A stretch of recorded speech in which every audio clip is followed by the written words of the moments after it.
बाप दादा अव्यक्त स्वरूप से व्यक्त स्वरूप में आएंगे। हमारे पास लक्ष्य है बाप समान बनने का, कि हमें बाबा जैसा बनना है। पर हमारे दो बाबा हैं, एक परम धाम निवासी बाबा, एक सूक्ष्म वतनवासी बाबा। तो परम धाम निवासी बाबा जैसा बनने से पहले सूक्ष्म वतन निवासी ब्रह्मा बाप समान बनना पड़े। कहने में तो ऐसे ही आता है बाप समान बनना है, हम सभी कहते हैं बाप समान बनना है, पर पहले कौन से बाप के जैसा बनना है?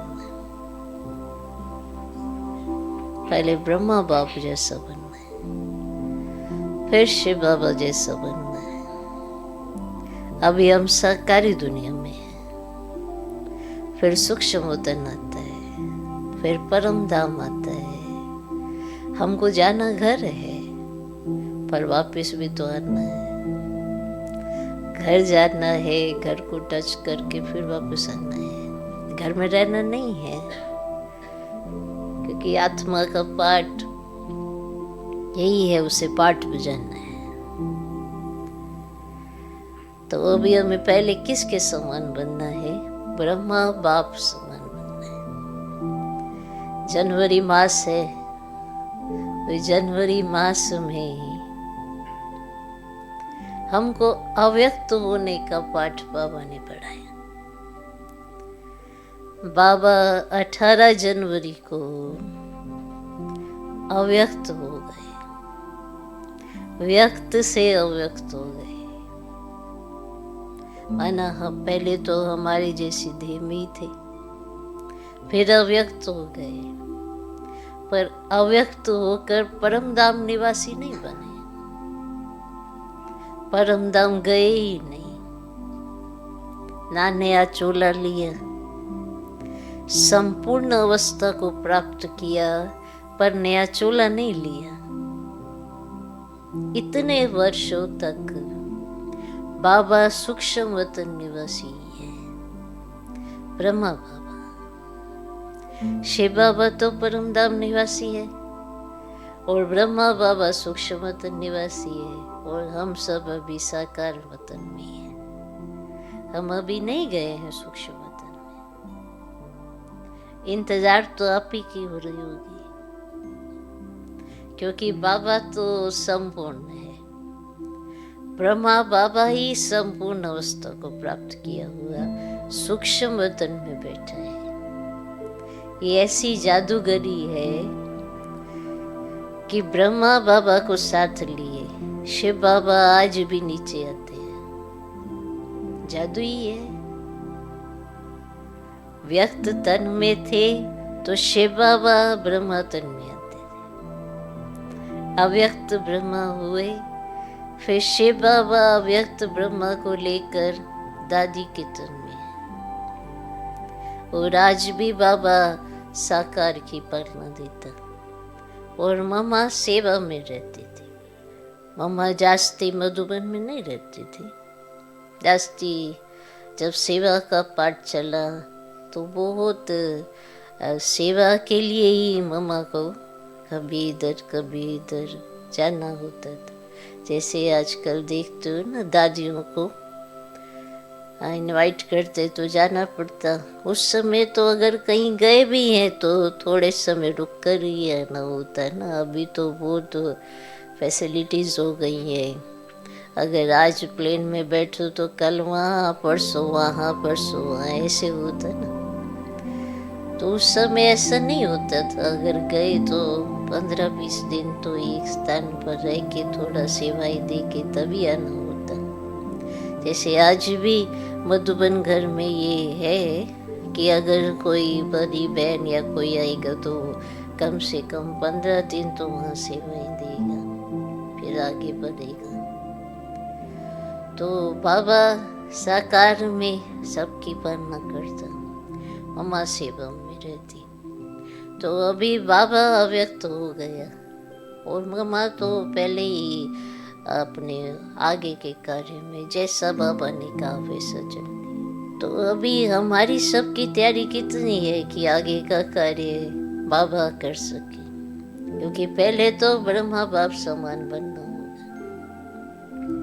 बाप समान बनने का लक्ष्य सबका है, पर ब्रह्मा बाप समान पहले बनना होगा।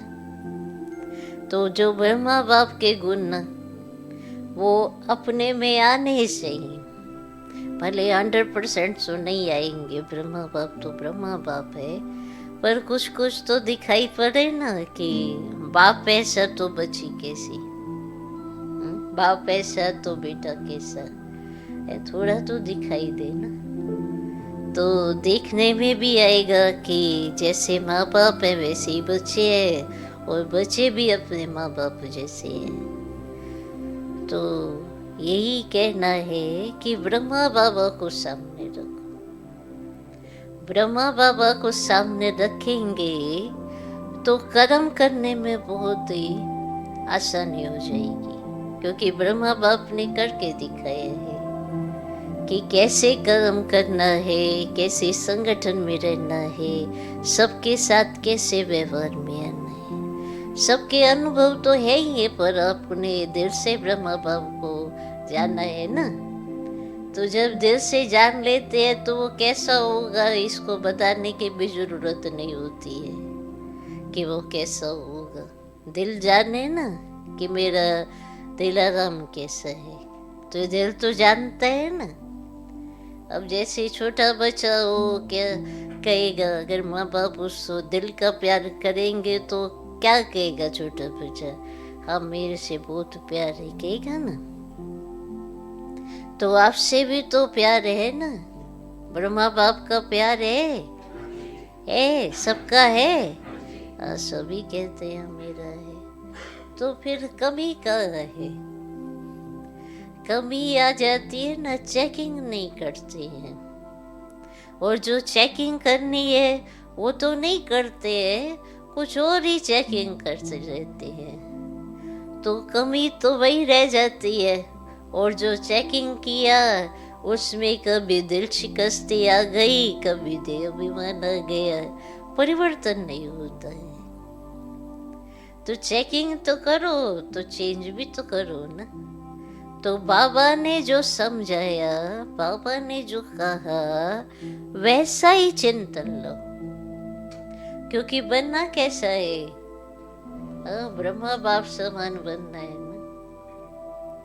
और मुरली में तो बाप दादा दोनों है ना, साकार माँ वाक्य देखो, अव्यक्त देखो, कोई एक शिव बाबा नहीं बात कर रहे उसमें, ब्रह्मा बाबा भी बात कर रहे हैं, शिव बाबा भी बात कर रहे हैं, बाप दादा बात कर रहे हैं ना। तो बाप दादा जब बात कर रहे हैं तो हमको बनना किसके जैसा है? बाप दादा जैसा ही तो बनना होगा। तो मुरली सुनो और देखो कि बाबा ने क्या कहा और मैंने क्या किया। जो बाबा कहता है मेरे कर्म कैसे हैं, ऐसे है जैसे बाबा कहता है। कोई अगर गाली दे तो तुमको ऐसा है विशाल हृदय रखना है, उसकी गाली को ऐसे दिल में नहीं रखना है, उसको शुभकामना देनी है, वृत्ति से ऐसे वाइब्रेशन नहीं रखनी है, ऐसा है। चेक करो क्या है अंदर, क्या है चेक करो। अंदर कुछ भी ऐसा होगा ना तो दिल बड़ा बड़ा सा ऐसा रहेगा कि उदास है। कोई अगर हाल भी पूछ लेगा ना तो बेहाल हो जाएंगे, ऐसा लगेगा क्या कौन सा हाल पूछ रहा है, दिल का पूछ रहा है, शरीर का पूछ रहा है, कौन सा हाल पूछ रहा है। तो ऐसा नहीं बनना है ना कि दिल सदा भरा भरा दुखों से रहे, ऐसा बेहाल नहीं होना है। बाबा ने तो देखो कैसे माला माल किया है, समझते ना माला माल किया है बाबा ने। हाँ, किया है ना माला माल। दिया ना माल, दिया ना बाबा ने। हाँ, जितना माल बाबा आपको खिलाता इतना तो कोई नहीं खाता। इतना माला माल किया। कहते हो ना माला माल ओ, दिल से मानते हो या ऐसे ही हाँ जी करके? दिल से मानते हो? दिल सदा यही गाए कि जो बाबा ने दिए ना वो किसी ने नहीं दिया। तो जो बाबा इतना प्यारा, तो उनकी याद भी तो प्यारी होती है ना।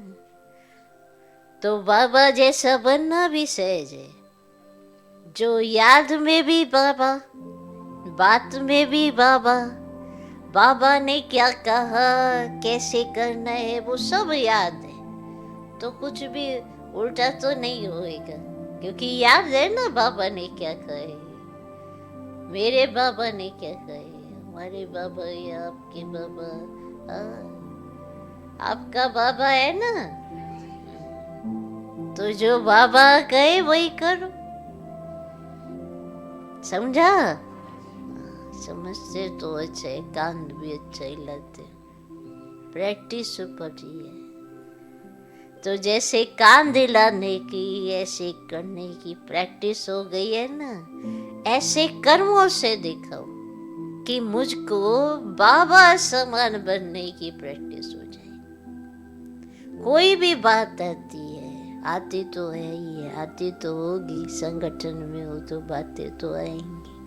कभी कोई कुछ कहेगा, कभी कोई कुछ कहेगा, दिल पे चोट भी लगेगी, बार बार लगेगी, पर दिल बाबा के पास है तो चोट नहीं लगी। बाबा को दिए ना दिल अपने, और बाबा की दिल आपके पास है, आपकी दिल बाबा के पास है। बताओ किसको चोट लगेगी? आपके पास तो अपनी दिल नहीं है ना, बाबा की दिल है ना, उसमें बैठे हो, क्या फर्क पड़ता है। तो बाबा ने आपको देखो कितना सिर माथे चढ़ाया, ऐसा अनुभव भी करो। हाँ, अनुभव बढ़ाओ, बाबा ने क्या दिया, कैसे रखा, क्या खिलाया, कितनी पालना दी, बार बार याद करो। दुखी हो के याद नहीं करो, देखो ये वो ऐसे। बाबा ने कैसे नाजों से पाला है, कहाँ से उठा कर कहाँ रखा है, तो खुशी आएगी। उस खुशी में रहो और कुछ नहीं करना है। तो बाप समान बनने ही तो आए हो, तो ब्रह्मा बाबा को पहले सामने रखो। पहले ब्रह्मा बाबा दिखाई पड़े, फिर उसमें शिव बाबा नजर आए। क्योंकि शिव बाबा को तो आपने बिना ब्रह्मा बाबा के कैसे देखा? ब्रह्मा बाबा हो तो शिव बाबा नजर आए ना। तो शिव बाबा ब्रह्मा बाबा के साथ है, और हमारे पास तो बाप दादा है। तो इतना नशा अपने अंदर रखो कि मैंने दोनों को देखा है। ऐसे नहीं समझना कि हमने तो नहीं देखा हुआ है। देखा है ब्रह्मा बाबा को, अनुभव की आंख से देखा है, दिव्य दृष्टि से देखा है, अपने अनुभव से देखा है ब्रह्मा बाबा को। ब्रह्मा बाबा का प्यार देखा है, वो सब इमर्ज करो। फिर देखो कमाल, जैसे जैसे याद बढ़ती जाएगी, वैसे वैसे समान स्थिति बनती जाएगी। मुश्किल नहीं है। मुश्किल तो तभी होता है जब ब्रह्मा बाबा के बगैर शिव बाबा को याद करेंगे, तो मुश्किल लगेगा। और ब्रह्मा बाबा के साथ ब्रह्मा तन में शिव बाबा को देखेंगे तो मुश्किल नहीं लगेगा। आदत भी पड़ी हुई है ना। और निराकार को याद करना है तो परम धाम याद करो। कई देखा है सूक्ष्म वतन में जाते हैं और वह निराकार को ढूंढते हैं। सूक्ष्म वतन में निराकार कहाँ मिलेगा? वो तो सूक्ष्म वतन है ना। ब्रह्मा बाबा के तन के अंदर मन, चाहे सूक्ष्म शरीर हो चाहे यह साकारी शरीर ब्रह्मा बाबा का था, तो भी शिव बाबा उनके अंदर था ना। ऐसे कोई सोचे मैं देखूं या फिर निराकारी आत्मा को, तो ये तो संभव नहीं है। समझा? सूक्ष्म वतन में जाएंगे तो ब्रह्मा के सूक्ष्म शरीर में शिव बाबा को देखो। तो यही बैठे बैठे आप वतन के नजारे देख सकते हैं। और परम धाम निवासी बनना हो तो निराकारी आत्मा को देखो। तो ये ड्रिल बहुत ही सहज है, अगर करोगे तो सहज लगेगी, नहीं तो सोचोगे पता नहीं क्या करना है, कौन पता नहीं कैसे याद करता है। सब पता है अभी कैसे याद करना है। पढ़ तो रहे हो ना, बाबा मूल्यों में भी बताते हैं। जो पढ़ते हो उसको प्रैक्टिकल करो, जो भी पढ़ा उसको अनुभव में लाओ, अपना अनुभव बनाओ, फिर देखो कमाल। तो अगर कोई पूछेगा ब्रह्मा बाबा को देखा है तो कहेंगे ना देखा है, या कहेंगे नहीं हमने तो नहीं देखा है, हमारा तो ये शरीर भी 69 के बाद का है। बाबा तो 69 में चला गया था, हमने तो नहीं देखा है। देखा है, जो सुना है वो प्रैक्टिकल में अनुभव में है। देखो 69 तक भले ब्रह्मा बाबा उस स्थूल शरीर में तक था, उसके बाद नहीं, पर अव्यक्त तो हुआ ना। अव्यक्तों के तो पालना दी ना, तो अव्यक्त पालना तो चल रही है, आज भी चल रही है। तो माँ बाप की पालना क्या देखोगे, वो तो अनुभव की आंख से देख सकते हो। मानो कोई बच्चा पैदा हो, उसकी आंखें ही ना हो, दो ये स्थूल नेत्र ही ना हो, तो क्या अपने माँ बाप की गोदी को नहीं पहचानेगा? हा? अगर उनकी गोदी में जाएगा तो नहीं पहचानेगा ये माँ बाप की गोदी है। तो भले उसकी स्थूल आंख हो न हो, एहसास तो है ना, स्पर्श का अनुभव तो है। तो ऐसे ही ब्रह्मा बाबा के स्पर्श का अनुभव तो है, उसके संग का अनुभव तो है। 84 जन्मों का संग है, छोटी बात तो नहीं है।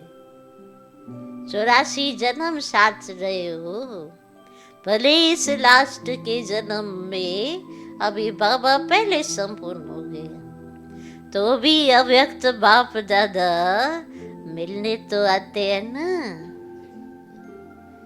आज भी बाबा मिलने तो आते हैं। तो ऐसा कोई नहीं कि हमने तो देखा नहीं, पता नहीं बाबा कैसा होगा। जब भी बाबा आता है तो जो वाइब्रेशन होते हैं, वो जो ओरा होता है, वो तो पहले ऐसे बैठे हुए नहीं होता ना, वो तो बाबा आता है तो होता है। तो कुछ तो अलग आया ना बीच में, कोई तो अलग मेहमान आया ना। तो वो जो अलग सा मेहमान आया, तो उसने तो आके ऐसा माहौल बनाया, तो अनुभव तो किया है ना। तो ब्रह्मा बाबा को भी देखा, शिव बाबा को भी देखा। ओके, अब तो नहीं कहेंगे नहीं देखा, ऐसा नहीं कहना। माँ बाप को अनुभव से देखा, इन स्थूल नेत्रों से भले नहीं देखा, पर सूक्ष्म अनुभव से तो देखा ना। तो ऐसा अनुभव बढ़ाओ। ओके, चलो बाबा की याद में चलो और याद करो, भी याद का समय है ना।